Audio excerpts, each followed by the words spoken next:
What is up? Let's see here. Let's get the music down.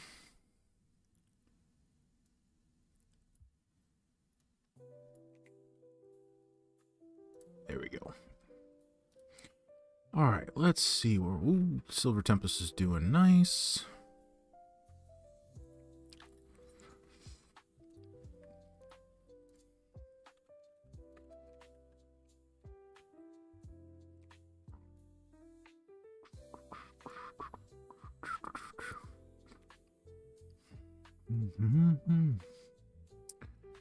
What's up, anyone in chat? Tell me, see if you can let me know if you hear me loud and clear. Oh, Bubble Mew still doing great. Wow. That is wild. 34. Jeez. Charizard doing great too.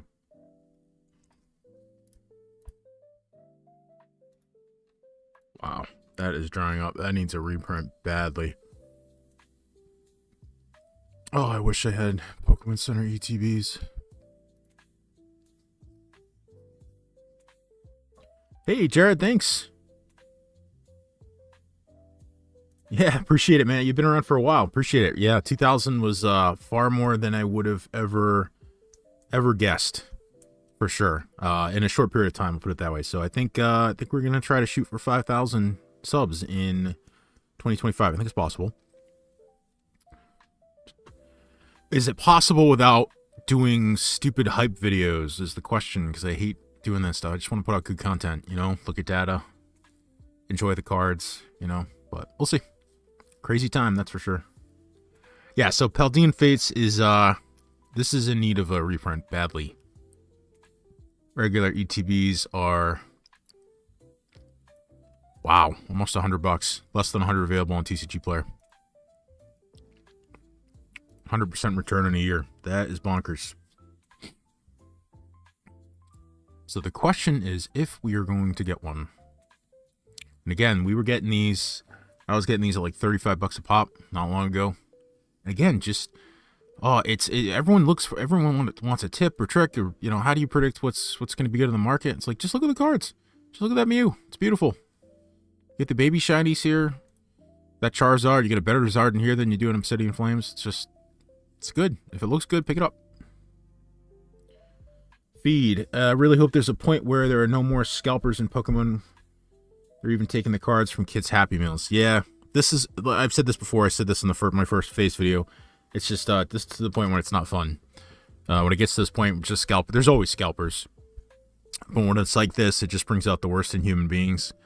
And it's not fun. And again, you know, hey, I'm one of the dirty investors, so to speak. But I enjoy the cards. I crack. I collect. I think I'm more of a collector long term. The scalpers have no love of the game or the artwork. They're just there to make money. So, they'll get burned and they'll leave. But then there'll be new ones that come through. And this is the problem, not a problem, but this is the side effect of social media and YouTube, is a funnel that brings people into the hobby. You get people who enjoy the hobby, but then there's like people like, hey, I can make money, you know, selling Pokemon cards, buying Pokemon cards at Target and selling them online, right? So you get a lot of those people that get brought into the hobby in the fold that way. So, I mean, that's how channels like Rudy, that's how he makes money. He brings people in through YouTube and into his Patreon and sells them product. So, but yeah, this is doing, I mean, this is what's crazy. It's like, what is, like, I did the singles video this week, and it's like trying to find something that's flat. It's literally almost impossible. Everything is up. And so, and again, I tell people, you got to make conscious decisions about what you're going to buy, because the market will not be like this forever. And eventually things will be back to, the market's going to vote on things based on what it's really worth, which is, hey, is the artwork good or is it not, right? So things like a Bubble Mew, yeah, that's going to hold up well long term. Is going to continue to be over $300? That I don't know, but you got to buy stuff that looks good. All right, what else? Let's take a look at 151. I'm curious. Silver Tempest is doing good. Let's do 151.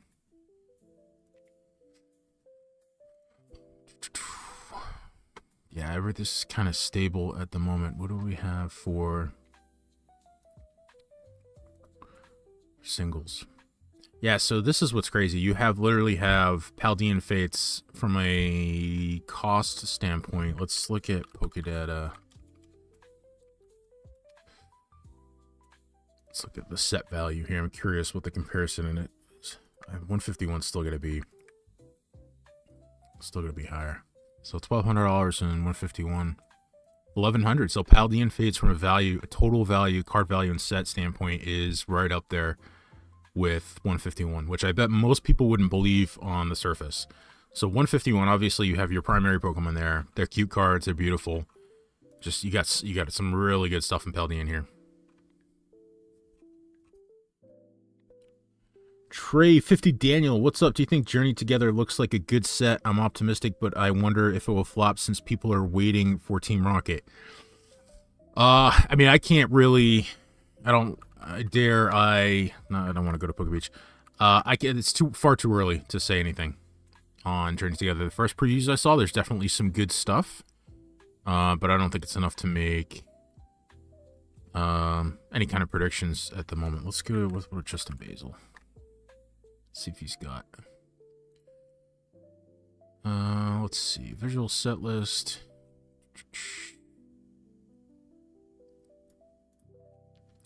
Yeah, there's nothing in here. Ioni's Belly Belts looks good. And then there was that whale card that I thought was adorable. This guy, Whale Lord. I thought that was adorable. So there's some good stuff here so far. This Mew's going to be expensive. That's going to be expensive. This is another beautiful card. I can't remember the name of it, but there's some good stuff here. This is actually beautiful. It's my first time seeing that one. I don't know what that is, but it's beautiful. But I wouldn't go out and spend $250 on a booster box, though. I can tell you that. There's no way. Hops Wooloo looks cute. I was able to snag a couple booster boxes from, I think it was Game Nerds. I think it was close to MSRP. MSRP, I think, is the way to go. If you can get MSRP, buy them all day. This Whale Lord is my card right now, though. I think that's cute. I think that's funny as can be. It's just adorable.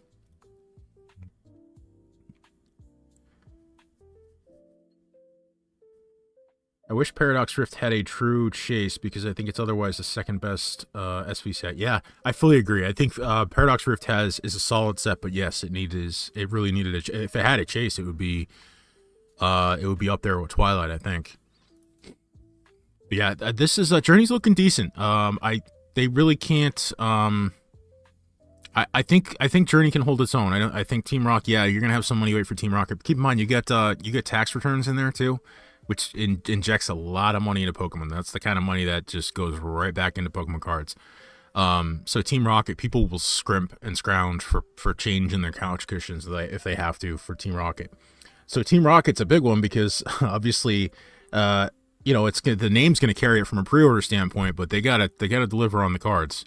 They have to, and that's far too early to. I mean, we don't have anything on that yet, as far as I'm aware. So, but yeah, this is looking decent. Well, I mean, I would not go out there and start paying a bunch of money for booster boxes. I think people, again, this is smart money versus dumb money. Dumb money is spending. People bought $300 Journey Together booster boxes without seeing anything. So, like, let's compare. Okay, so Surging Sparks. I did a video today on Surging Sparks, holding up phenomenally well. So, Surging Sparks is $250. A dozen, right off the top of my head, a dozen beautiful, beautiful cards. Absolutely my favorite set from Scarlet and Violet. That's worth $250. Like, again, if you're making the comparison, right, booster box set to booster box set, how do you go out? Does smart money go out and spend $250 on Journey Together? So, try 50 down. I got 2 boosters and 2 PC ETBs. That's great. Yep. If you got them, hopefully close to MSRP. If you got an MSRP, great. I think the Pokemon Center ETBs are there. That's a no-brainer buy if you can get them while they're in stock. That is an absolutely no-brainer buy moving forward. I almost at the point where it doesn't matter what promo's in it.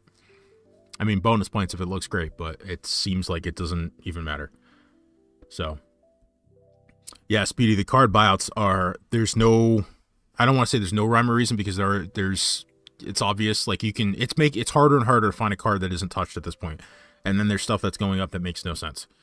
And the market, it's shifting and seeing the money move around and gobble anything up that is perceived to be decent before it runs up, because everyone's hoping to get the next big card, right?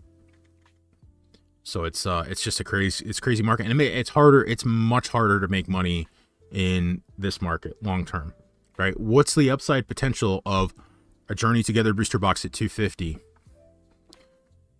versus holding your money and waiting until you can get booster boxes at MSRP again?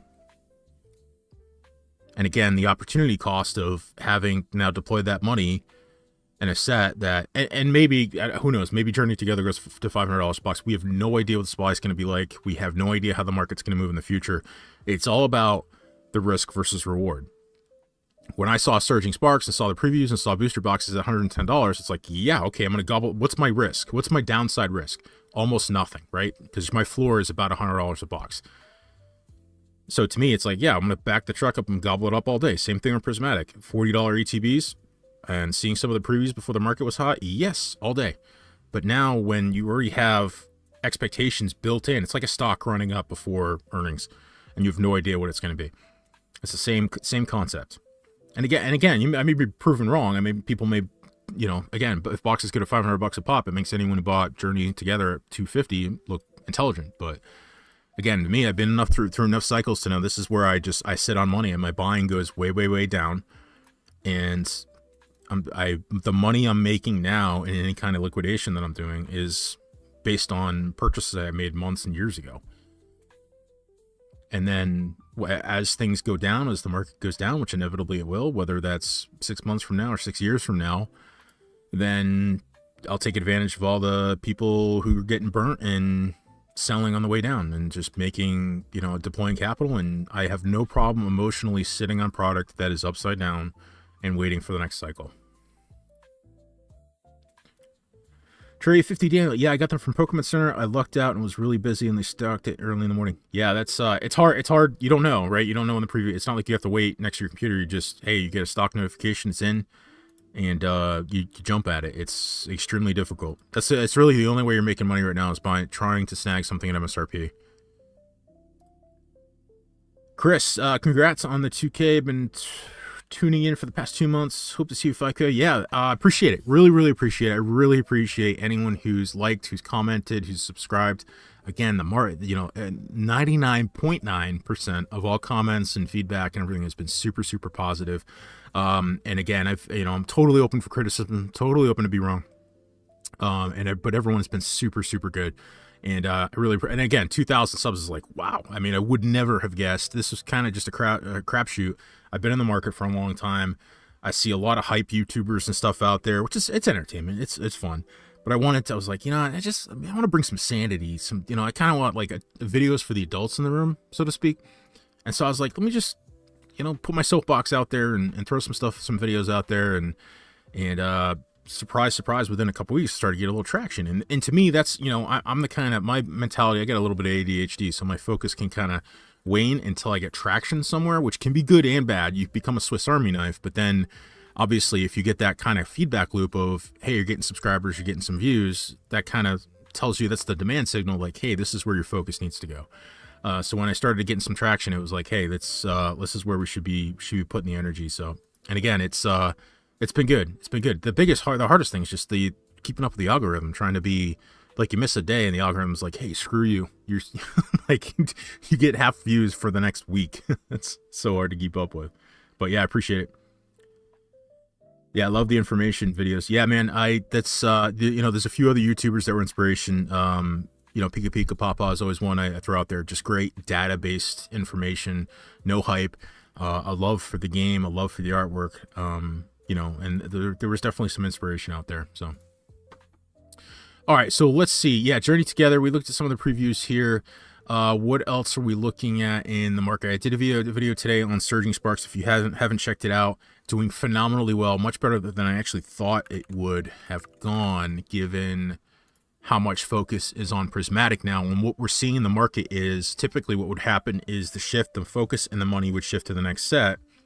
And that would mean the previous set would take a dip for a while, right? The cards would dip, booster boxes would dip. Everyone would dip. Not a ton necessarily, but you'd always see a price regression. We're not seeing that because the market is so darn strong that no one has to fight. Anyone, any retailer, anyone at all online is making money on stuff, right? So because it's all going up, the trend is just up, right? So you can buy right now and probably make a return, however small percentage that may be, within a week or two. So there's no race to the bottom whatsoever. If you put a box of Surging Sparks up at that 248, even market price, it will sell in 24 to 48 hours. Tons of liquidity in the market. So there's no reason for prices to go down because you can just leave it. So yeah, and that's why we're seeing. And the other thing is the supply part I talked about today. $250 booster boxes means no one's really cracking booster boxes to get singles into the market, which is why you only have 53 listings of a Pikachu here, 44 of a Latias.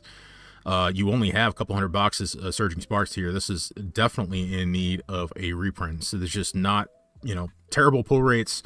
Expensive boxes. We're already seeing it with Prismatic, right? On day one. Let's take a look at Prismatic. I talked about this week as well. There's just not as many singles on the market. This may have changed now here, actually. Let's see. We didn't see a lot of... Yeah, it's only 26 listings of this SIR. 26 listings. And, wow. Yeah, so they're selling, but this is one page of... I mean, this is Sylveon. This is a beautiful card. And it's holding price because, again, no one wants to undercut because there's typically no reason to. But at some point, this is going to have to give. There's going to be a race to the bottom. But there's also not more supply coming, so there might not need to be. But again, we're just not seeing a ton of sell volume. And the same is true. Umbreon was the only thing that was moving. Make sure we're on near mint here. Yeah, so sales, but it's not like this one. I would have expected to have fewer sales, just given how expensive it is. But we even have, let's see here, what else? I mean, just all these evolutions cards, they're all good. I mean, I love the artwork. But this one, this one's starting to take a price hit already. And there's only 14 here, so you thought there's just not the demand's not there. It's not there at these prices. So either is that a question of, people voting based on their wallet and saying, I don't like the artwork. I don't think that's the case. I think the artwork's good. I mean, just this was the hype, right? As we saw the previews. Or is the market saying, everyone's aware of reprints and no one wants to touch this with a 10-foot pole because we know we have more product coming. It's definitely weird. Like I would have expected these to be flying off the shelf. And again, I think it's just a matter of people feel like they can hold out on this price, but that's only going to hold. I mean, if you're spending $120, $150 to open boost ETBs to crack these, and those pull rates are that bad, I mean, the pressure on your end is, hey, I got to recoup my investment. So in order to get my investment back, I got to move these cards. So it's going to be a fight at some point. I would have 100% guessed, I even said it, that this was going to be a singles game, that we were going to see really big singles action. And I'm sure as I go down the value chain here, I bet there is. I just would have thought that we'd see more on the high end here. Young Tuna, do you think they will skip the Surging Sparks reprint for Prismatic? I have no idea. Something's going to get skipped. Like, you go all the way back to Paradox, Temporal, all those need reprints. Paldean Fates, Twilight Masquerade, Surging Sparks, Prismatic. That is, I can guarantee you that all that's not going to get the attention it needs. Like, I'm not talking overprinting. Needs. So, like, everyone's worried about the Prismatic. Maybe they go crazy on Prismatic. I have no idea. My guess is if they go, let's put it this way. If they go crazy on Prismatic and we get a massive reprint, I think that's a signal, and this is what I believe. I think that's a signal that we're not getting the reprints we think we were going to get on everything else. So if I see a massive Prismatic, number one, I'm going to buy more Prismatic if I can get it for close to 50 again. I don't think that'll happen, but and that's, to me, if it drops that low, that means I'm buying everything else, because everything else, like Paldean Fates, that's going to be, like, they're not going to go back and reprint at that point. Let's see, Pokemon Center. I think Umbreon Dark and Espeon Tag Team promos are the most undervalued cards. CZ packs. $15. CZ's finally getting the attention. It's always had attention. It's just been so heavily reprinted. We're still seeing Sky collections come up. I saw them today come up on Sam's Club. Not a lot of them, but Feed Your Head. I found it really strange that these new sets are selling out when Brilliant Stars and Astral Radiance are still in stores. I thought the Misty Starmie was nice. Nicer than any current trainer Pokemon. Yeah, Brilliant Stars is moving. Finally moving. Astrals, I just don't think is a great set. Just my opinion. But and again, I still want to buy good stuff. Like we're starting to see movement on some of the bad sets from Sword and Shield. And again, that's the market just throwing money at a wall and saying, "Hey, this looks cheap. It's Pokemon cards. Let me pick it up." And you may be, again, you may make money on that. You may, if this becomes a 1 to 2 year bull run here, you may make money on it. I just don't want to be. I've been there where I'm stuck holding a bag on bad product because everyone was like, "Hey, this is all going to continue to go up," and I was stupid and didn't know any better, and I learned. Right? That's how we learn. It's the trauma informs our attention in our mind, right? And how we think. So I'm just not willing to do that. So yes, Prismatic's just weird. It's weird. And I did a video this week. I think it was in my Searching Sparks video today, just showing the total spend too on Prismatic. Prismatic was not printed in any kind of ridiculous volume at all. Like it was underprinted for what it was, massively. Like Searching Sparks almost tripled the amount of spend, just total spend in boxes sold. Now it's been out for longer, but still, I mean, Prismatic, given the hype and the increase in box price prior to release, you would have expected. I just and there's not like there's boxes. There's not enough boxes to even on the market to even have come close to that spend. Even if they sold. There's 1,500 boxes listed here. So just weird. William, is it a good idea to sell off Surging and buy it back during the reprint? I wouldn't. I don't think the reprints, unless it's massive, I don't think it's enough. I don't think we're going to see any kind of massive retracement. It's too good of a product. Remember, the supply and demand, the demand side of that equation is dynamic. So there may not, I'm not a buyer of Surging Sparks at 250. If it drops down to 200, I might be, and a lot of other people might be, right? So that might push that price up quickly. And we saw that when we got Obsidian Flames and Paldea reprints. It didn't affect the market because it wasn't big enough. That was the biggest thing, right? So you can print, Pokemon's company can print enough to destroy it. If they really want to, they can. That would be stupid because it wouldn't affect just that set. It would affect confidence across the board for years. So no, I don't think, I think it's not enough to, yeah.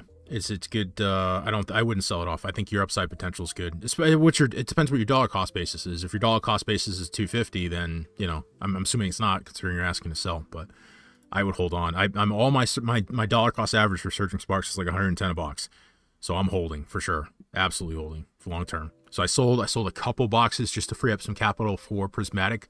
So I think I got a case to ride. Again, I'm not a massive. I deploy as much money as I can, but I'm not, I'm not a Rudy or anything like that. I don't have warehouses full of this stuff. So, but yeah, Surging Sparks is fantastic. So if you have an opportunity to buy anything, and you can still, I mentioned this again today, you can still get ETBs at MSRP. They come up on Amazon most days this week. Not a ton, but you can snag them if you really want to. You can get them.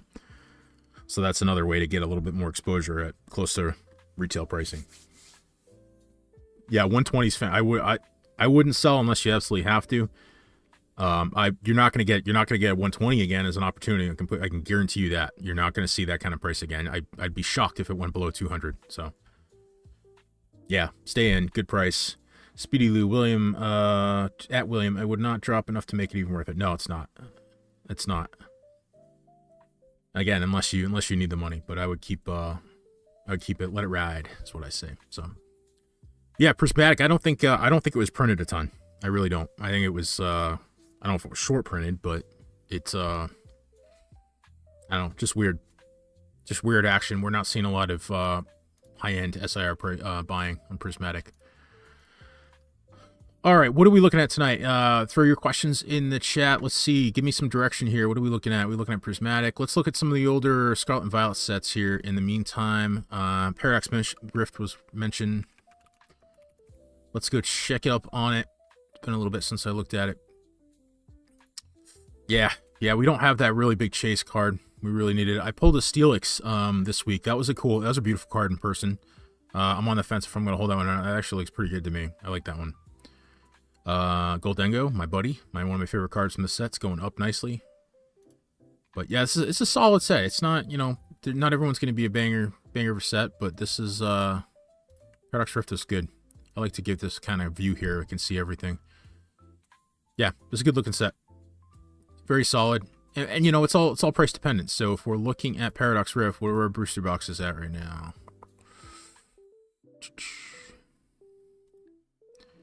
150 bucks. Yeah, it's probably, it seems right to me. And there's not that many listed here. That seems right. It's not like a screaming buy, but I think it's great. It's done well.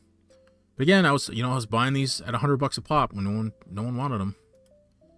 And now they go up. And Temporal. So to me, the fight has always been between Temporal and Paradox. Yeah, I think Temporal edges it out. You get Iron Crown, Ghastly. This one, dude, I kept talking about this in videos and never picked one up. I was talking about it, I think when it was down here. It was like around 20 bucks. Like, yeah, I'm going to pick this up. I love this card. I kept talking about it, like hyping it up, and then never got one. And now mint conditions are near 50. 40. Yeah. I should still get one because it's still going to go up, but... John, I got lucky and pulled Sylveon SR from packs I opened from pre-orders. Nice. We're trying to sell it and buy back, or price drops for reprints. Yeah, I guess let's check eBay. I wonder what the price action is on eBay, if that's where everything is. But why would... Let me get that. I assume it's this one you're talking about. That's a beautiful card. So these are selling, market price is $570, so I'm assuming it's less here, and that's where the price action is.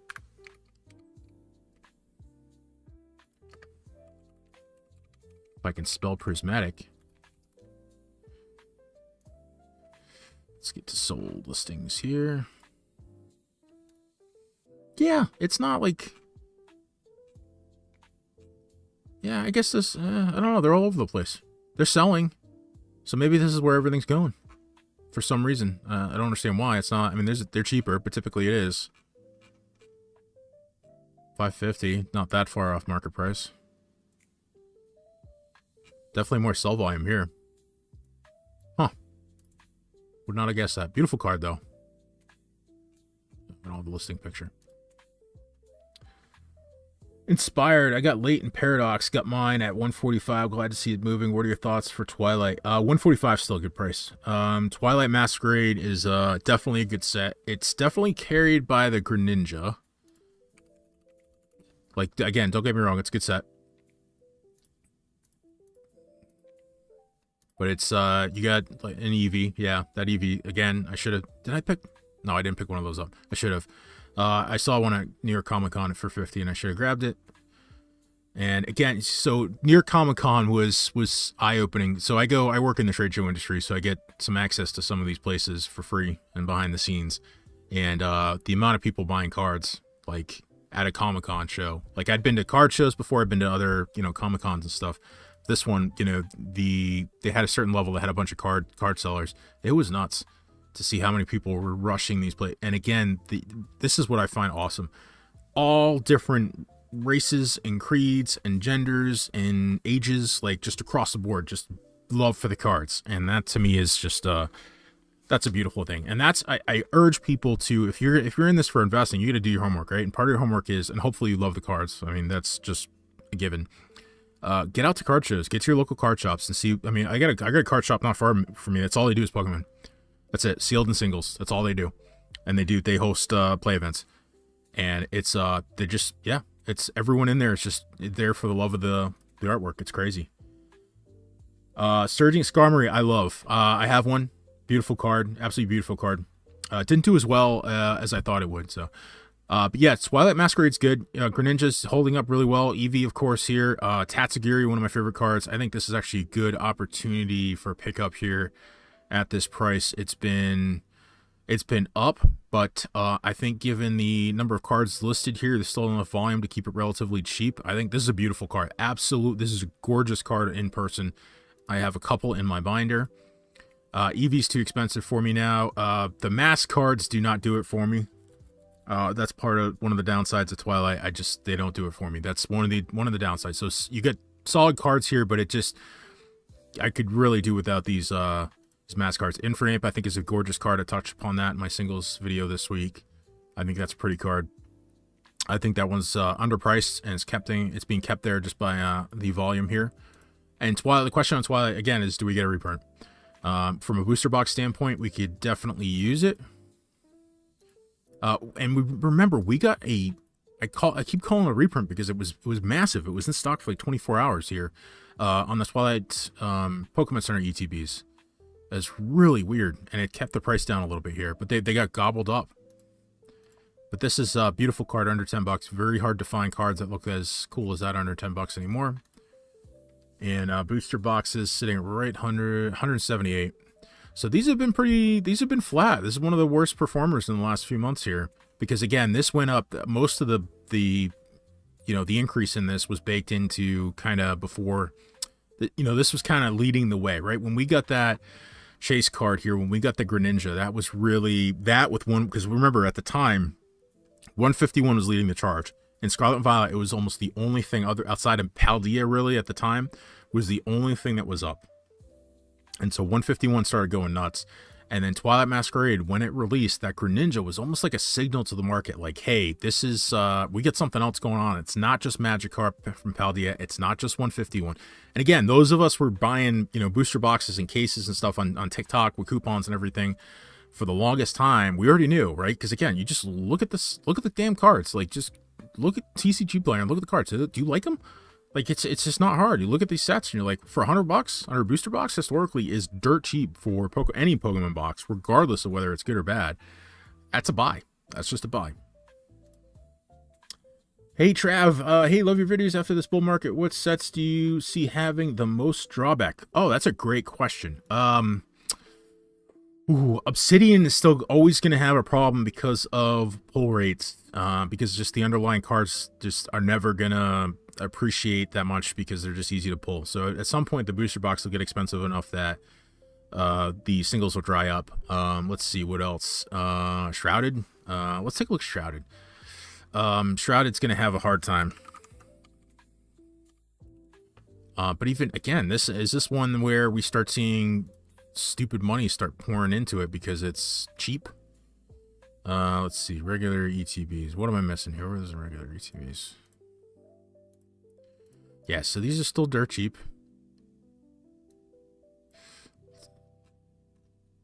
But actually bouncing off some of their lows in the last few months, but it's leveling out here. And there's just a ton available on TCG Player. These have sold terribly. Terribly. Oof. Yeah, look at that volume, it's just down since even October. So even in November here, it didn't, the TCG Player bonus box didn't even give it much love here. So let's take a look at singles here, because actually I'm gonna go here just so we can see them kind of consolidated in one spot, and let's make an opinion here. So Cassiopeia is beautiful. I think that's a cool card. I think the Duskull is cool. Dusk Noir is cool. Dusclops is cool. Like, there's this Horsey is cute. So like there's some stuff here, and I almost guarantee you that some of these singles are, yeah, there's some value here. But this could have used a Gengar. This really could have used a Gengar. That would have been perfect in a dark set like this. That would have been perfect. And this would have been off to the races. If this had a Gengar, that's all you'd need, and this would have been Surgeon. Trey, it's not, I wouldn't call it terrible. Like, there's something to love. And again, like for ETB, like this is, and what's crazy again is there was a short time ago, 6 months ago, every single ETB was $40. Every single one of them was, I don't care what set it was, maybe, obviously Evolving Skies wasn't, but even Lost Origin, even, all of them. Silver Tempest was still like, I was picking them up for like $20 on TikTok, okay? All of them were. So this is still a steal. And Rudy talks about this, like the discount, MSRP is the discount right now. That's the discount of the future. So this is, and again, there's a ton of volume here. You're taking a risk, but again, what's your downside potential on a $40 box? It's not much. It's really not much. Like, it's not, I don't see this dropping. Now, if the market drops some, next week and goes to crap, maybe, but there's always stuff to love. There's definitely some cool cards in here. That Cassiopeia is good. And look at the value. Like, there's value in cards here. I mean, there's several cards that you could pull that are worth more than that box that you're opening. So, am I saying go out and get it for an investment standpoint? No, but I would get some exposure to it for sure. You should get exposure to everything, especially if you can get it at this price. If you can get it at a discount at this price, people, this is one thing. People are definitely fighting for price on this one to move those ETBs. So there's definitely stuff to love in here, but it's certainly on the bottom of the tier list for me. This Kufant is cool. That's cool. That's a good looking card. That's cute. There's stuff like this. Like, this is where if you spend your time on TCG Player, I guarantee you there's some plays here. $5 card, only 150 listed on TCG Player. And who's cracking Shrouded? No one is cracking Shrouded for some singles. I don't care how cheap it is. No one's doing it. There's some good stuff here, and sometimes you got to dig deep and look and see. You got to separate like where the cards are from where they're going to be too. But yeah, there's some stuff to love here, for sure. It's just whether the market loves it or not. Grounder, I like all three. If you're actually inside Shrouded set, it'd be so valuable. Yeah.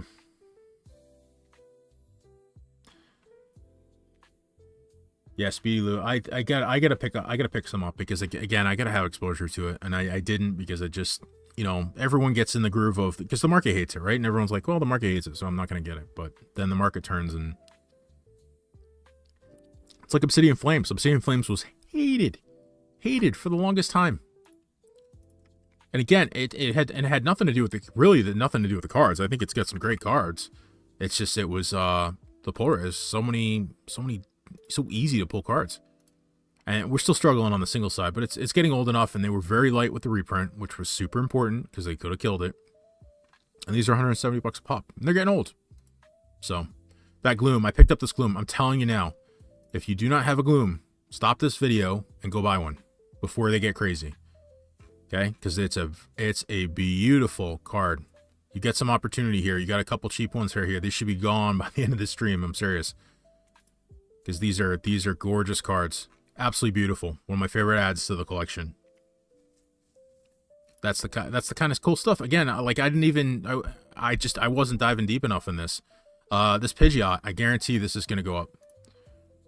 This is a gorgeous card in person. I know it looks cartoonish. Trust me, this is a gorgeous card in person. And these are going to be expensive one day.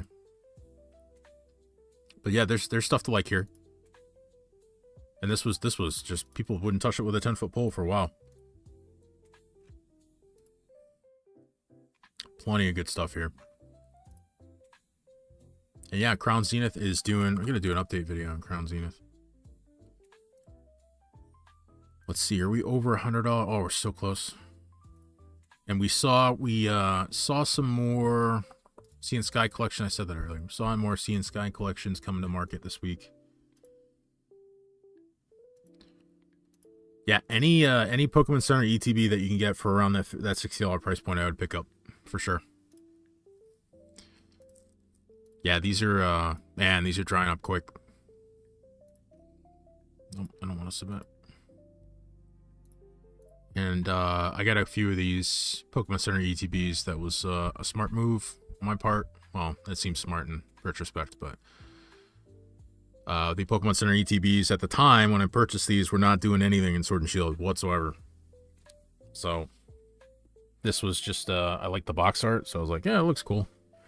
Because sometimes that's all it would take. Like, is just because depending on the set, they don't always mismatch the box arts. And when they do mismatch the box arts, they typically do pretty well. This one was very different than the regular box.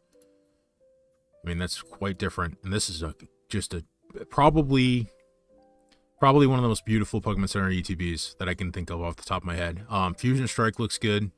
This is one of my favorites. It's just beautiful, beautiful box. And it's something you can't discount that. It's not something people talk about all the time. It's because it's very subjective. It's like card art, and it's like, hey, the box looks pretty. No one talks about that, but it's absolutely a part of how people buy things, especially retail. When the box art looks really good and pleasing, like 151 in retail looks gorgeous. That's a beautiful box.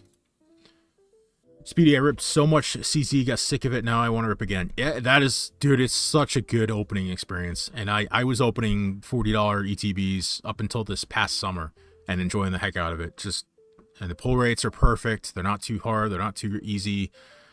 It's a gorgeous product. It was a great ender to Sword and Shield, and that's what there's going to be a ton of nostalgic energy for that in the future. I'm so mad I sold my Pokemon Center Easy ETB, but if I remember, there was no stamp promo. No stamp promo in those. Nope. It's this is just going to be, it's coveted because it's Crown Zenith. I'm telling you, the box art, I'm telling you, that's part of it. And people, I have no data to back that up, but I'm just telling you, it's part of it. It's part of the collectability of it. So I really wish they would just come out and call them collector's boxes moving forward. Like, that would be great. I think they don't, because they do reserve the right to reprint them and have. So I don't know. Grounded, where do you think loose packs? I spent the last few months breaking down tins, boxes. People are saying Sword and Shield can be scanned. And I don't buy the whole scanning thing. I don't care about it. I think loose packs are fine if you're cracking down tins. I crack down stuff myself sometimes from a space standpoint. I just can't. You know, some of these massive boxes. There's some boxes I keep sealed and need to be sealed. For instance, the EV Evolutions Premium Collection from GameStop. It's a beautiful, that again, box art. Let's take a look at that one. So all these premium collections, right? They look fine, especially like Sea and Sky, Blooming Waters. They look good. But I can tell you, it makes a difference when the box art is like that. This is gorgeous. That's gorgeous. That is a beauty. I mean, number one, it's obviously EV. These were limited just through GameStop. It's got Lost Origin, Brilliant Stars. It's got some good packs in it, but look at that. That's a gorgeous. It's like the remember those? I don't forget the name of them. The Sylveon, the Jolteon boxes. Shoot, what the heck was the name of that? Was it just Jolteon Premium Collection? See if I can find it here. Yeah, these guys. Flareon, Jolteon, these premium collections. These are, look at how expensive these were. Wow. That is a beautiful box. It's obviously, it's got Evolving Skies. That's one of the main, and Fusion Strikes, one of the main reasons it's expensive, but it's a beautiful box. That's the way to do it. It separates yourself from all the other boxes, and it matters. It definitely matters. Certainly matters when you're a shopper in Walmart and you see one of these and it just looks good and you pick it up. Chris, I'm still holding to Hidden Fates tins and Master Great Ball sealed product. Those are bitch to store. Yeah, storage is a thing for me. I'm actually hoping to rearrange because I store everything in kind of my basement. I got a couple closets, some shelves, so I'm actually going to reorganize some stuff this weekend to kind of free up some more usable space in my area, but then kind of deep store stuff because I don't cycle through product. I just get it, I store it, I try to store it as safely as I can. And space is just is killing me right now. So. And I think the way to go, I think what we're going to see a lot of when we saw this, actually, it was funny, we saw this with like these Flareon boxes at Walmart, is this is the kind of stuff that you're going to be able to snag. Typically, no one wants these collections. They're not touched with a 10-foot pole because they're just not perceived as valuable by the market. But if you look, break it down and you look at, what's in there for packs, if those sets go up, then it brings the boxes with them. They're just hard to store. So I'm anticipating getting that kind of stuff. And I did that on that box video this week. I talked about some upcoming boxes. That might be one of the only ways, like, you're not always going to get a booster box. And I don't want to pay $300 for, a booster box. So if the per pack price is good on a collection, I'm okay buying that. It's just a storage space problem. So there can be a premium. There is a premium often in those boxes long term. I'm talking 2, 3, 4, 5 years down the road. So I'm in the short term, I want to keep them. Tins, not so much. Tins, I will almost break down. Grand Adventure chests, which is actually a really cool product. It was really interesting to open those. Really well done packaging from a packaging standpoint versus like it was actually like an experience to open, kind of like an ultra premium collection. But I'll break that kind of stuff down for the packs and just keep the packs. I can store them. So I do not buy single packs unless they're sleeved. Because to me, especially from some of these large retailers online, they're 100% after hit packs, and I'm not doing that. So, Lost Origin dipping, dips mean buy, depending on the dip. Do not be afraid of the dip. Like, this is the kind of stuff, like, long term that you will, if you go do this long enough, if you stay in the market long enough. That's when you'll see the opportunity. It'll flip from what you're seeing now. Right now, the focus is everything's going up. We can all make money. No, most people will not make money in this cycle. I guarantee. I know that seems counterintuitive. You will, again, go back in time 6 months. Would you have made money buying Surging Sparks at $100, Temporal at $100, you know, all these sets at $100? The upside potential is massive, massive when you buy that low. When you're buying when you're buying Journey Together at $300 a box, your upside's just not as much from a percentage standpoint, and it has to triple to get the same kind of percentage point that I would have gotten off like a, not triple, but like double. It's just the most money will have not been made. Most people won't make money. This is a gold rush. People that make money in the gold rush are the people that sell shovels and pans. It's not in this stuff. This is when I'm not saying there's no opportunity to make money, but it's much harder. Your cost basis is going to be higher. It's harder to get product. That's why I said if you can get collections and things like that, and the per pack price looks good, that's where you want to go. Lost Origin dipping. Yeah, this is nothing. This is a blip. Remember, what's your time horizon? If your time horizon is 3, 4, 5 years, like this is a 3-month chart. Zoom out. That's what a dip looks like. So your time horizon's right here. You got to zoom out, my man. You zoom out to a year, you zoom out to 3, 4, 5 years, you just got a nice, smooth lineup. So this is a buying opportunity, if anything, and that's really not even a blip at all. So, and if you see, there's still Lost Origin sleeve booster packs. You can still find them out in the market periodically. So if you see that kind of stuff, I did that with Evolving Skies sleeve booster packs. You see them here and there, $5. It seems expensive because it's retail, but you load it up because those sleeves go for a premium. Big premium over time. Fusion Strike. I don't know why I just didn't type sleeves.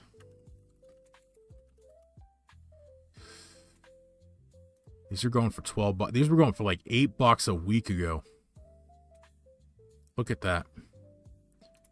Again, this was like, and it's got Gengar on there, so this is a gorgeous pack. But there's a family of artworks here, and the artworks start to matter too. Like that has Gengar on it, so which is just the generic, because there's an art bundle here that has a bunch of different arts. So yeah, you get the Gengar packs. They're definitely going to fetch more. You get Mew. So yeah, if you can get sleeves, get them. Even sleeves are a great way to, even like if you don't have a ton of money, you want to get a little bit of exposure here and there. In line at checkout and you see a couple, just grab them. Put them away. They store really easy, and they carry a lot more confidence when you go to liquidate them versus regular packs. A lot more. I feel it's a bit of a gamble breaking down. Like me personally, I stay away from unsleeved boosters. Yeah, I do too. So I always try to keep boxes, tins, factory seals, more confident as well. Yeah, if you can, I mean, always keep stuff sealed if you can. It's just a pain. It's just a storage space thing. So, what should I do with my stacks of assorted unsleeved Sword and Shield booster packs? Kind of an oddball. Yeah, they're hard to liquidate. So, to me, it makes more sense to sell them as a set, like a set of 4 or 5 of them to make the shipping worthwhile. Facebook Marketplace can sometimes gobble those up, but they're definitely, for the same reason I talked about. They just don't have the same kind of confidence. I mean, people reseal them, right? I don't think that's common, but it happens. It's less, it's much harder to do on a sleeved booster pack. But there's times where tins, like I remember getting all the Pokeballs for dirt cheap that have Evolving Skies and like Cosmic Strike and stuff on them. I'm going to buy that all, and I get them for like $8 a pop. Yes, I'm going to buy those and break them down. Maybe I'll take a hit maybe on the, when I go to liquidate them, but it won't matter. So I make a set of them, sell them on eBay at some point. And you'll take a hit under market. That's going to happen, but you'll still have made money. So that's the thing. If your opportunity's there to get the product cheap and per pack price is cheap, just do it. Keep it sealed. If you got to break it down, you got to break it down. It's not the end of the world. What's your take on special delivery Bidoof? I don't know.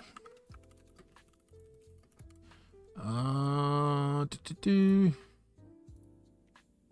that's a cool looking card. What is that from? That's new to me. That's a Sword and Shield promo. I don't know. That's expensive. Definitely a cool card. I don't know that I would buy it at this price, but definitely a cool looking card. Anyone trying to find sleeve singles for reasonable price? Dollar General usually has them for $4.50 and $5 off 25 purchases. Yeah, Dollar General's been a good. I've not hit it myself. I used to do the retail thing. If I know if it's a big opportunity, I'll hit up retail. But I'm not going out. I'm not spending time like let's put it this way, I'd make more money making a YouTube video in the 3 to 4 hours I take to go to, you know, a couple targets to get burned and not get anything at retail. I'm not doing that. So I just, I don't do the retail thing. There's some opportunity I'll see, like, you know, if I see stuff, you know, if I happen to be at a store, I'll pick some stuff up if I see it. But thoughts on PCE stamp TTB promos? Has the ship sailed, or do you still, there's still upside. There's definitely upside. It depends on the promo, I think. Again, if you like the promo, if you think it looks cool, get it. The box art, again, if the box looks good, if the set you think's looking good, it's hard at that point to make a determination because it's so early. I mean, we just got like Journey Together one, and before we got any previews, I think again, it's a de facto collector product. I think it's pretty safe. I do think it's pretty safe. I think I've been doing my 2 per set, and I'll continue to do that, and I think that's safe.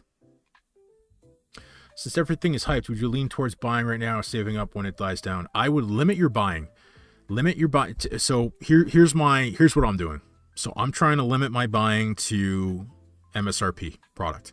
So if I can snag a 151 booster bundle on Target, I tried to today, but I couldn't. I'll pick that kind of stuff up all day. I am not paying inflated. There's some stuff I'll pay for no matter what. If I want it, I'll get it, right? Just because I have to have it. That's different, right? I'm not thinking of it. That's an emotional thing. I'm not thinking about it from a cost standpoint or a future growth standpoint.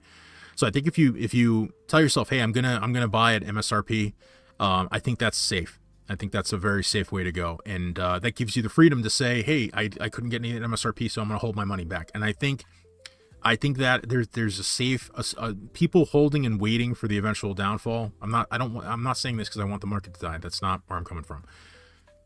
Nothing lasts forever is my point. And again, I think from what in my experience in multiple cycles up and down, the money I made was when I was deploying capital when no one else wanted everything. And Rudy's talked about this, right? He's a hype man. He's the taco man. He's 100% right on that. Okay. That's when you deploy your money. And it's hard because it's counterintuitive. It makes no sense. Why would I buy something that no one wants? Why? Right? If you've done it long enough, you know the cycle keeps repeating itself and it's going to go up. But you have to be okay putting a box on your shelf. I have a video coming about this weekend, kind of face-to-face, you know, just kind of fireside chat. The easy part is buying product, getting it, and putting it on your shelf. Anyone can do that.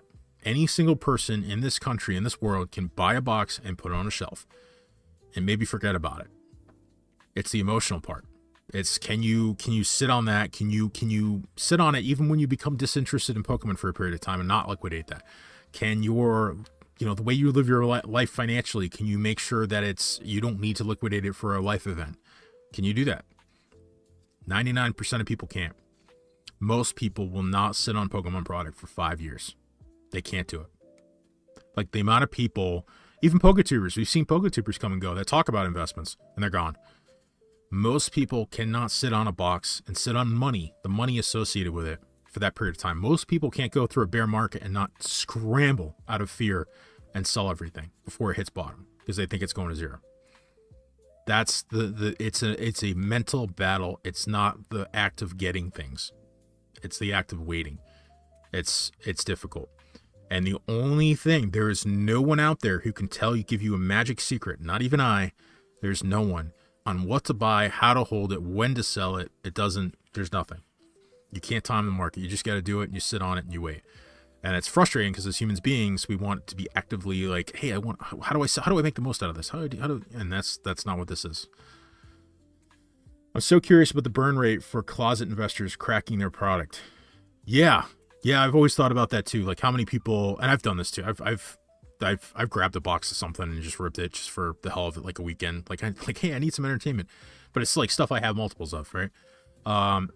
People absolutely break down and just like they break down their product and just they want out and they liquidate it for singles and they gamble.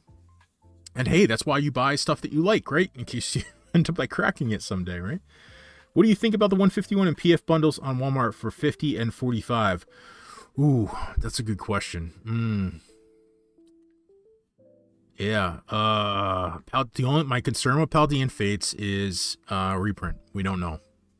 Again, I think if we get dumped on from Prismatic, then it kind of gives me like a signal that Paldean's maybe not going to get any attention.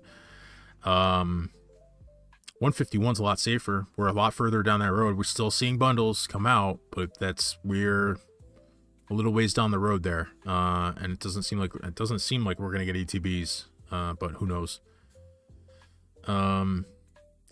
Yeah, I mean, I think, well, let's put it this way: on 151, I mean, we're pushing up against what, $70 a booster bundle recently. So yeah, I wouldn't be excited to do it, but yeah.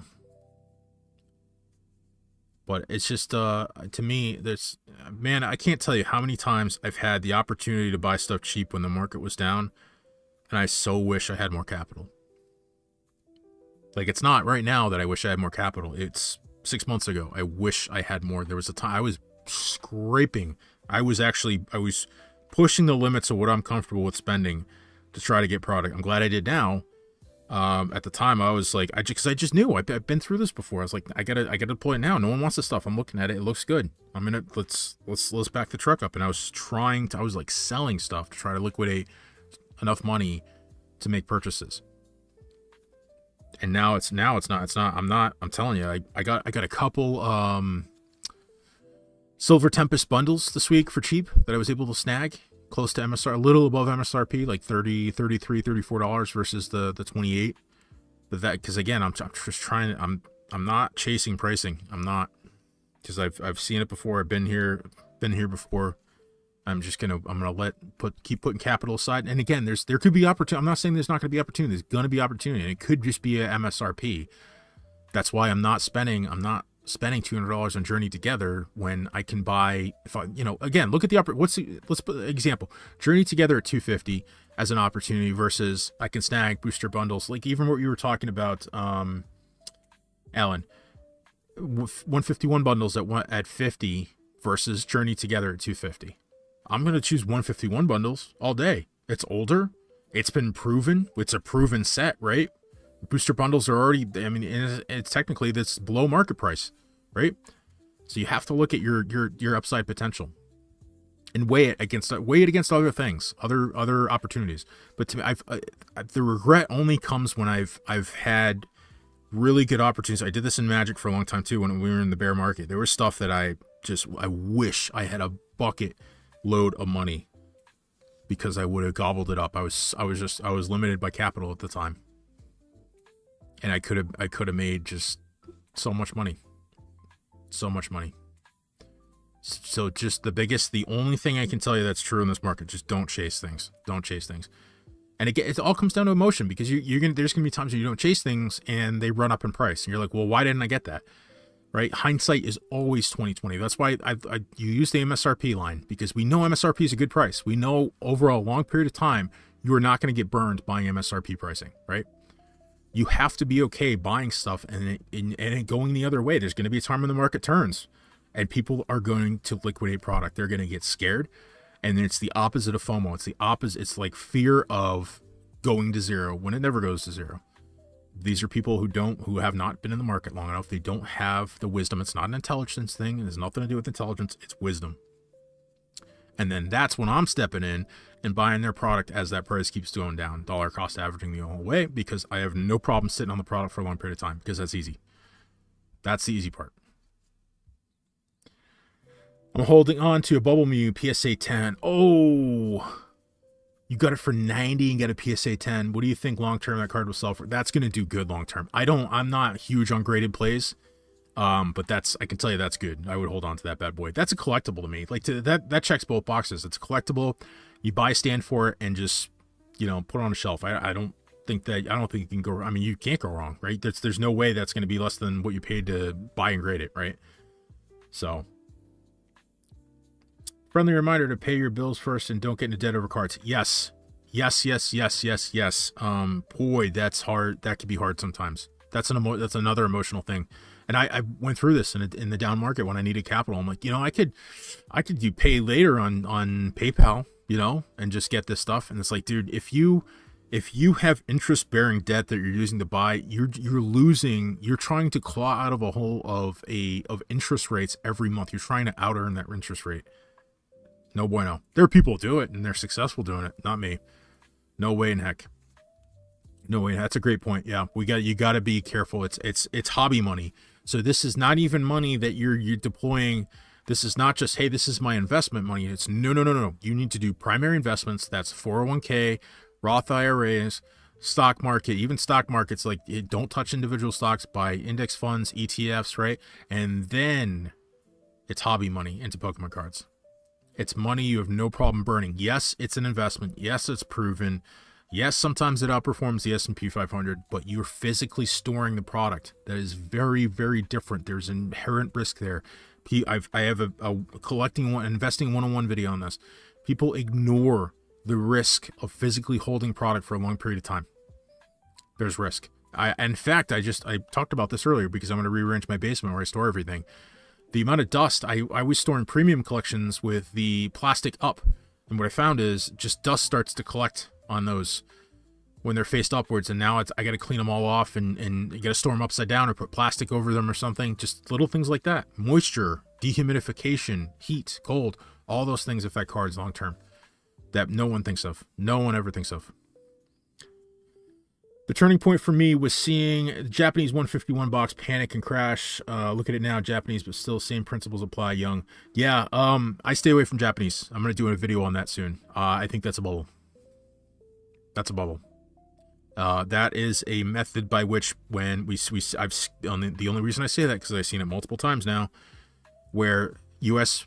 Pokemon gets hot, and everyone's like, hey, I can get this Japanese product for cheaper. I saw it with Crown Zenith and V-Star Universe. I saw the same thing. And they printed the crap out of it. And it'll do fine long term. But I just look at it like a pyramid, like the foundations. Like, I've seen people, I can go to a local game store and see adults, grandparents with their kids. I can see women, men, girls, boys, everyone buying Pokemon cards because they love the IP.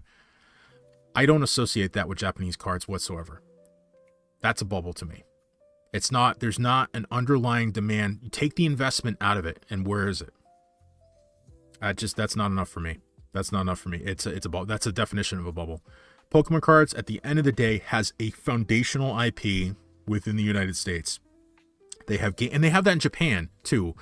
But I can't walk down to my local game store in Japan and go see what the demand is naturally. And that just doesn't give me comfort. I connect with Pokemon through the fact that I grew up with it, right? So I know it's ingrained in my heart. It's ingrained. I see it in my kids. My kids love it. I see it in future generations. I can literally go to a game store and see the future there. And I can't see that with Japanese cards. And for someone who wants to hold this and potentially give boxes to my kids and hand them down someday, long from now when they're worth a lot more, that's not enough for me. I have to have that underlying foundation, which is the base of the pyramid. It's the demand, natural, organic demand for cards without investors. That's not, I don't think that's there for Japanese. Just my opinion. You know, people do it. People make money on it, but that's just not my jam. Oh, let's see. New Bubble Mew was going to be a grail when it came out. Yeah, that Bubble Mew is beautiful, man. That's a gorgeous card.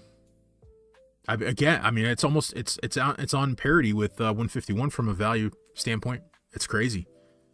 And again, that one's like almost a vertical takeoff in terms of price, just based off of, and I was talking about it for a while. And again, I just wish I had more capital. I just wish I had more capital. Absolutely gorgeous card. Beautiful. Look at that chart. 150% in the last 3 months. Look at that. Almost vertical. $80 a pop. That's when some of you folks, and there's only 30 listed on TCG Player, and what happens, box price is $100 a pop now, so how many more of these we're going to get to market? Right? Supply's there. Demand's not there. Supply's not going to be for $100 a box, right? So what happens to this? Keeps going down, and price keeps going up. That's what happens. Again, unless we get a reprint, that's the only risk. That's why I probably wouldn't be a buyer at booster at ETBs for Paldean right now. Yeah, it's $350 minimum for this right now. I think it's a little rich for my blood for a box. But again, if we see a lot of other reprints come out further down the timeline, then that might be a signal that we're not getting Paldean Fates. Or again, we don't know what the Pokemon Company's going to do. Are they going to do booster bundles? Or are they going to do all this other product? Or and leave the ETBs alone like they've been doing? We have no idea. But this is a great set. Again, and I think it's been a little while since we've seen any of this come in at MSRP, so I think that ship may have sailed. But I don't think I'm buying boxes at $100 a pop. It deserves to be at that price, don't get me wrong. But how do you feel about PC 151 ETBs? Looking to pick some up tomorrow for $300, but not sure if it's going to go up or down long term. It's going to go up long term. What's your time horizon? You got to look further out, man. You got to zoom out. Because you zoom out long enough, everything goes up. That's one of the tricks. Yeah, those are going to do well long term, but I can't tell you how much they're going to do long term. I mean, that's a collector's item. That is absolutely a collector's, literally a collector's box. So 300 is a good price versus market. There's not a lot of these out there. I don't think there's any chance they reprint them. So I really wish they did a different box art than this. I really wish they separated it from the regular 151 ETB. But I mean, Snorlax promo is beautiful. That's expensive. This is absolutely a collector's item. It's going to go up. It's just a matter of how long. Like, again, are you going to be okay if the market tanks and you spend $300 on an ETB? I think long term you won't be. I mean, that. I have a few of these. They sit on my shelf. I'm not going to sell them. I think they're beautiful. Maybe I'll sell one or something. That's why I always try to get a couple, so that way I can sell one. I always got one to ride. I want to always have that upside potential. I never want to be like, oh, I wish I had got some of that product. You never want to be in that situation, and that's why you have to spread your capital out and buy a little bit of everything. That's why I got to get a couple shrouded, just in case. I'm going to kick myself if that thing goes nuts. If the market starts to turn and says, hey, we're getting everything. We don't even care if it's shrouded. We're just going to buy everything up. Yeah, I got some stuff. Like I invest in I'm an investor / collector. I absolutely buy product that I like just because I want it. I got stuff. I have plenty of cards. I have my own personal binder. I don't sell from. I got plenty of Magic cards. I got plenty of Pokemon cards that I just collect. I just like them. I want them. I want to have them. Some of them are from my youth. Some of them are new that I just love. Many reasons. Same thing with boxes. They're just booster boxes. That's one of the things. Pokemon booster boxes just look. They're not. That's not a beautiful thing to me. Like, that's just a way of getting packs. Like, there are some ETBs, like I was talking about Crown Zenith, that I think are just gorgeous. Like that Crown Zenith Pokemon Center ETB boxes. I have one of them. I'm actually going to try to put up a wall. I'm going to try to redo my desk here so I can do face-to-face videos here. But yeah, Crown Zenith is a display piece, that Pokemon Center ETB. It's beautiful. Kind of new to this. How do we know when a reprint is market, or is it just new products? We do get some notification of that. So there's a lot of rumors that happen through distribution. So that does happen. That's really the way I know about it. And yeah, that's pretty much it. But keep in mind, so if you're new to this, one of the things to keep in mind with reprints is most reprints that hit market hit at a higher price. Distribution kind of tries to take advantage of the fact that things have gone up, and then they jack up the price as well. So keep that in mind. So typically what happens, unless it's massive, so anything else coming to market, it's not going to be at the original distribution price. It's going to be higher. So we get some rumors. There's been rumors of Surging Sparks reprints, but again, they're just rumors. So, what else do we want to look at? Any other questions we got out there? Let's see. I'm thinking. I'm just looking on my phone here too. What else we can look at?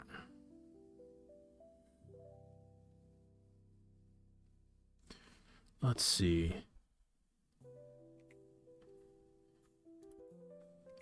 I'm trying to think what else I've missed here. What is the Charizard Ultra Premium Collection doing these days?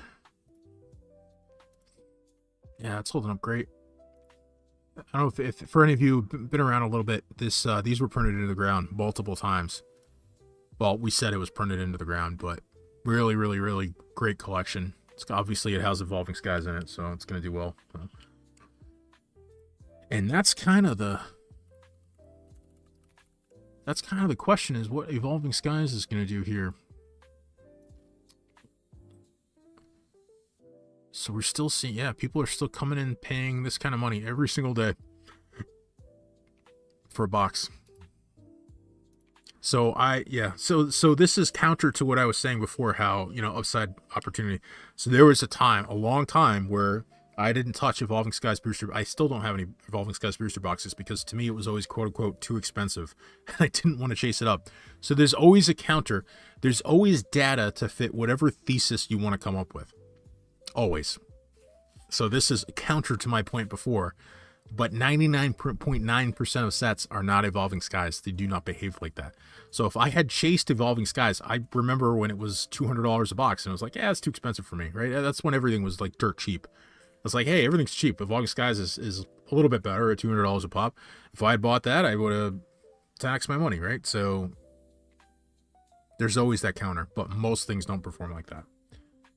What do you think about investing in PSA and pristine 10 slabs? I don't touch that kind of stuff because, and the reason, and I'm not saying you can't, there's people out there that are really good at that and do well at that.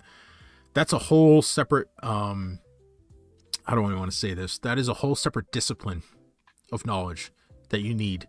And so when we talk about in a market, and keep in mind, in a market like this, everything seems possible. Everything seems like you can't go wrong, right? It looks like you can't go wrong buying any booster box or almost any card.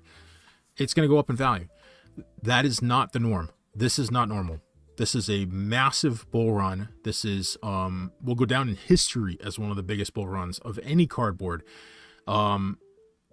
Yeah, Michelin, I just saw that. I think they're out of stock though. Most things don't perform like that though. Most times don't perform like this. So to me, that's a whole different kind of market.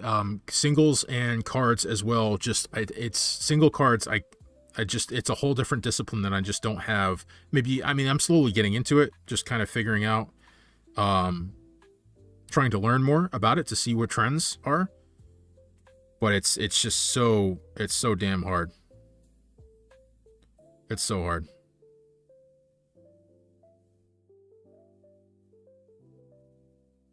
Yeah, those tech sticker collections keep going in and out. We're going to do, I have a video coming out this week. We're going to talk about how to keep your ear to the ground and look at and try to get some stuff at MSRP. There's a couple tips and tricks we're actually got a channel sponsor we're going to have for a few videos. We're going to, for the first time, that we're going to kind of go into. There's definitely some ways I think that people aren't paying attention to. They can get some cheap stuff. And again, I think that's the way to go. Don't look for the discount. The MSRP is the discount.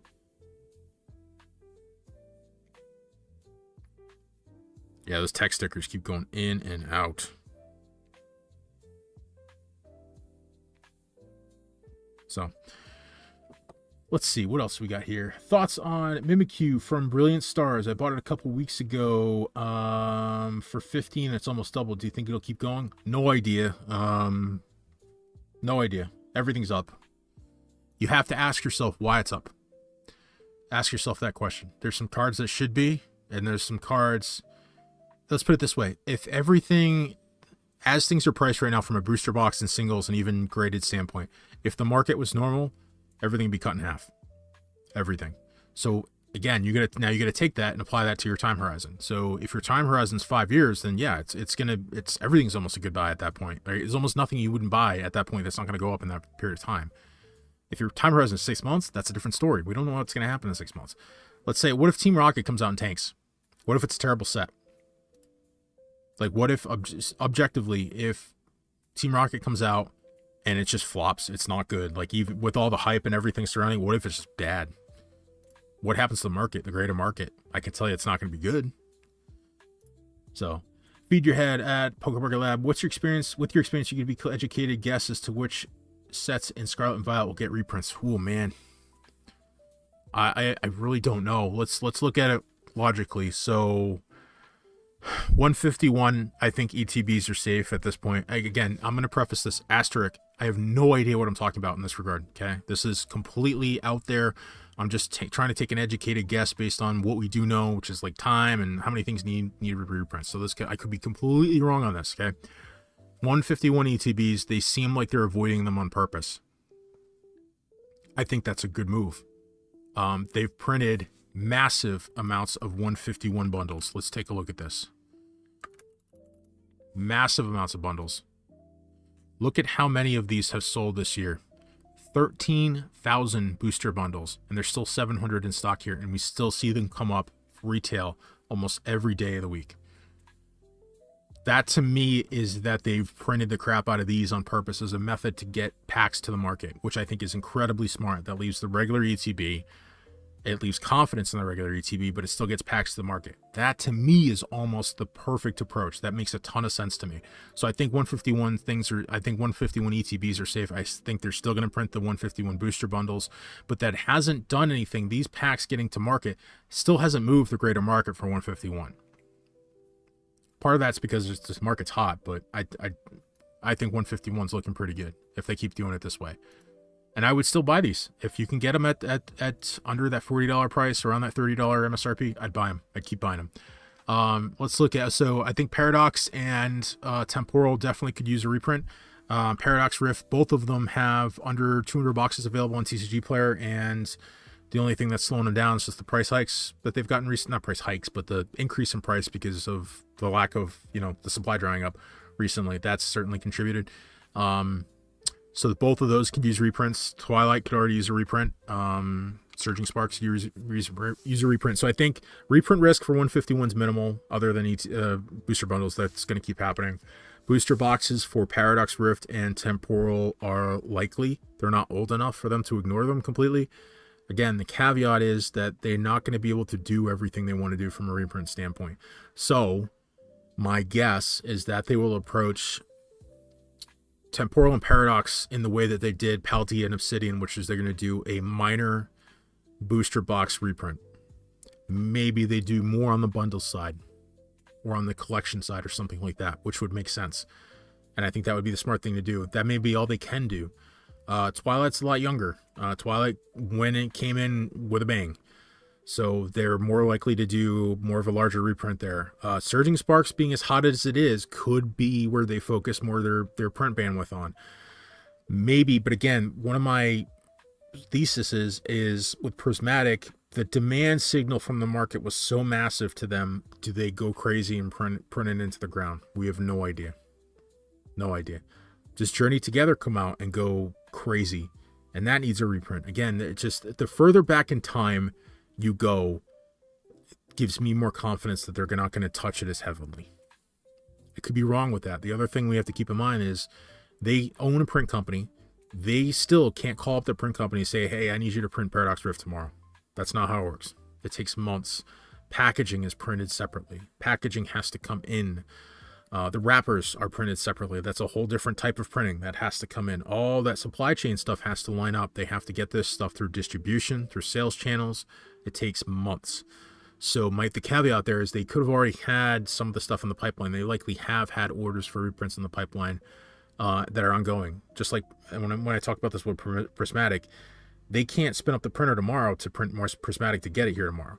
It's going to take some time, which is why when they announced the reprint, they didn't put a date on it. They would have if they had it, because the whole point was to calm the market. So I think we're not looking at reprints for Prismatic for a little while now. So again, I have no idea what they're going to reprint. My guess again is that they're going to, the further back in time, like the Paradoxes, the Temporals, they're a little bit safer. I think 151 safe. Paldea and Obsidian, especially if you can get those cheaper, those are very safe at this point. Scarlet and Violet base, I still stay away from it. I just think it's too expensive for what it is. It's older now, so I think that's part of the reason, but it's just too expensive for the cards in the set. Let's see. Feed Your Head, Jungle Boogie, the price of sealed product for Brilliant Stars increase. The Mimikyu should be directly proportional. Yes. Yeah, sometimes the box price brings up the price of cards as well. You got to be careful with that. That doesn't mean the cards are good. Make your own decision. Do you think there's any vintage set or singles worth looking at capitalizing hype on sets like Rocket Journey Together, rumored black and white set? I don't know. That's not something I played. I don't collect a ton of vintage, so I'm not sure there. I know there's a lot of Team Rocket set and everything, but how those are going to link together, I'm sure there's going to be some boost there. Vintage is going to become less and less a factor. The market for vintage is not the new generations coming into this hobby. The market's for people like me in their late 30s, early 40s who grew up on this stuff. And those people are going to age out of this. And there's going to be the demographics are going to shift is what I'm saying. We're actually seeing this in Magic right now. The vintage market's there was a point when vintage was massive because it was old, because it was coveted. People who could afford vintage because it was so expensive were in their 30s and 40s, and they finally got to the point in their careers they could afford, some of the things they wanted and couldn't have when they were kids, right? They wanted to load up on nostalgia, so to speak. But now those people are aging out of it, and it's a new generation. In order for these card games to last and thrive, they have to tap into that new generation. Pokemon does this automatically with IP, and the IP it's at Disney levels. Okay, it's at parity minimum with Disney. they do the same thing where they just their IP is spread across so much TV shows, games, card games. We get the Pocket apps and everything now. It's wild. It's wild. Gotta close my Teams for work here. Their IP is it's just ingrained, and it's remember, it's a sales channel, right? So they're pulling people in, and it creates that new generation. Again, I was at the pool this summer, and I was with my family, and we're in the communal pool, and I heard 2 young kids talking about Pokemon cards. I was like, wow, really? Damn, those are the kind of things that happen that you're just like, wow, it's in good hands. It's in good hands. Pokemon is more just a card game. That's the most. Yeah, it's Pokemon's everything. It's everywhere. It's books. It's literally everything you can think of. It spreads the gamut here. Stellar Crown is in a weird spot for reprint risk. Yeah, we didn't look at Stellar Crown. I don't know why I forgot about Stellar. Stellar Crown is doing well. The card values, it's a good set to open. The card values just aren't holding up well. It was under $500 total value, so the value distribution drops off. So this has the same problem as Paradox. It does not have a true chase. It really doesn't, and that's a problem. It's not a problem. It's a solid set. It's a mid-tier set. And yeah, this is safer right now, but this is right where Paradox is. So I think this is priced perfectly. It's appropriate. This is a perfect price for this, right? Close to that MSRP price. But there's still boxes in the market, and it's sold really well. 7,000 boxes this year. Nice vertical incline here. This is right where it should be. So this is one. I've seen this on TikTok today for 130. That's a buy right there at that price. It's a good set. It's solid. It's right in line. You got Paradox, Temporal, and Stellar. The solid mid-tier sets. So yeah. So I think we're gonna throw your last questions in the chat. I think we're gonna start wrapping it up here for the night. I really appreciate everyone hanging in there again. I appreciate it. The 2,000 subs. It's phenomenal. More than I could have ever expected. And owe it all to the folks in chat here. If you haven't already, if you like what we're doing, leave a try to subscribe if you can. Check out some of the videos, like, comment, subscribe. Always appreciated. One thing I do in stream too, if you want one, if you want a free sticker, I got these PokeMarketLab stickers. They're really cool. I'll throw a picture up on the screen here. If you want a sticker, shoot me an email at PokeMarketLab@gmail.com. That's PokeMarketLab, just like you see in the YouTube video here in the sticker, at gmail.com, and I'll send you a sticker, no cost to you. Just need your address. I'll get it in the mail, and just my way of giving it back here. They're pretty cool, like holographic stickers. So. My little way of giving back. And you don't think the Stellar, Squirtle, and Bulba will be enough to be chases? They're not chases. I mean, the market hasn't voted them as chase cards, or otherwise the price would be such. So, good cards. Yeah, I love them. But it's just market isn't huge on them. So yeah, we're gonna wrap it up. Again, hit me up, PokeMarketLab@gmail.com if you want a sticker. Otherwise, we're gonna see you on the next one. See you on the next video. And hope you all have a great Friday going into the weekend here. Be good, be safe, and we'll see you on the next one, okay?